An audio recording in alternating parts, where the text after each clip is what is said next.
Delighted to yield 1 minute to the co-chair of the Reproductive Freedom Caucus, Representative Pressley from Massachusetts. The gentlewoman is recognized.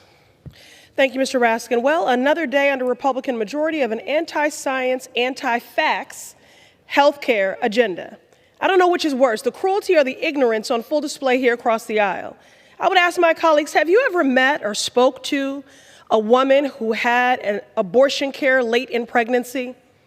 If you had, what you would have heard her share is about the nursery that she lovingly decorated.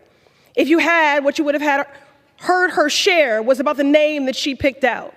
If you had, then you would have heard her share about how her world collapsed all around her when learning of her baby's devastating medical diagnosis. Let me be clear what you're doing here. You're not only putting women's lives at risk, but you want to deny them the chance to hold their baby who will not survive. I don't know what God you serve. The God I serve is one of love and mercy and did not deny a mother final moments with a dying child or subject her to carrying a lifeless fetus around.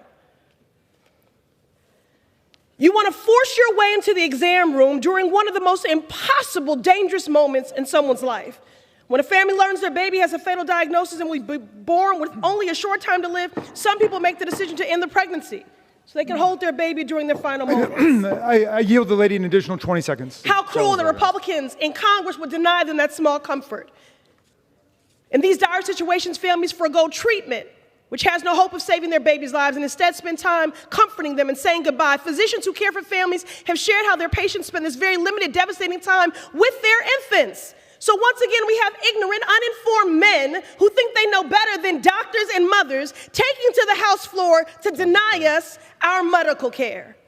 Another day under Republican majority. Enough. I yield. We reserve. Gentleman reserves. Gentleman from Texas.